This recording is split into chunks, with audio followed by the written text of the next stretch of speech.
திமுக அரசின் திட்டங்களை மக்களிடம் எடுத்துக் கூறினாலே உதயசூரியன் சின்னத்திற்கு வாக்குகள் பதிவாகும். திமுக அரசின் சாதனைகளே நமக்கு வாக்குகளாக மாறும். அனைவரும் தீவிரமாக தேர்தல் பணியாற்றி வெற்றிக்கனியை முதல்வரிடம் சமர்ப்பிக்க வேண்டும் என 1000க்கும் மேற்பட்டோர் கலந்து கொண்ட கூத்தாநல்லூரில் நடைபெற்ற மதசார்பற்ற முற்போக்கு கூட்டணி செயல்வீரர்கள் கூட்டத்தில் கூட்டணி கட்சி நிர்வாகிகள் உற்சாக பேச்சு. திருவாரூர் மாவட்டம் கூத்தாநல்லூர் திமுக நகர கழகம் சார்பில் மரக்கடை பகுதியில் திருவாரூர் சட்டமன்ற தொகுதிக்கு உட்பட்ட மதசார்பற்ற முற்போக்கு கூட்டணி செயல்வீரர்கள் கூட்டம் திமுக மாவட்ட செயலாளர் பூண்டி கலைவாணன் தலைமையில் நடைபெற்றது.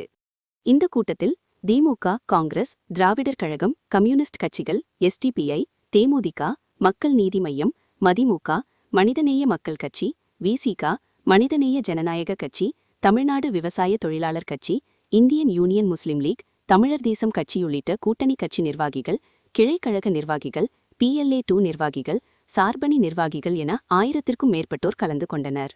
திருவாரூர் சட்டமன்ற தொகுதியில் போட்டியிடும் வெற்றி வேட்பாளரான திமுக மாவட்ட செயலாளர் பூண்டி கலைவாணனை பெருவாரியான வாக்குகள் வித்தியாசத்தில் வெற்றி பெற செய்வதற்கு எடுக்க வேண்டிய நடவடிக்கைகள் குறித்து ஆலோசனை மேற்கொள்ளப்பட்டது. தொடர்ந்து பேசிய கூட்டணி கட்சி நிர்வாகிகள் கூறும்போது, திமுக அரசின் திட்டங்களை மக்களிடம் எடுத்துக் கூறினாலே உதயசூரியன் சின்னத்திற்கு வாக்குகள் பதிவாகும்.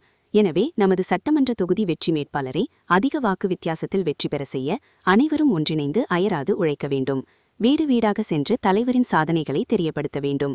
இந்த எழுச்சி மிகுந்த கூட்டம் வெற்றி கூட்டத்தின் அறிகுறியாகும். இது செயல் வீரர்கள் கூட்டமல்ல, மாபெரும் பொதுக்கூட்டம். திமுக அரசின் சாதனைகளை நமக்கு வாக்குகளாக மாறும். அனைவரும் தீவிரமாக தேர்தல் பணியாற்றி வெற்றிக்கனியை முதல்வரிடம் சமர்ப்பிக்க வேண்டும் என தெரிவித்தனர்.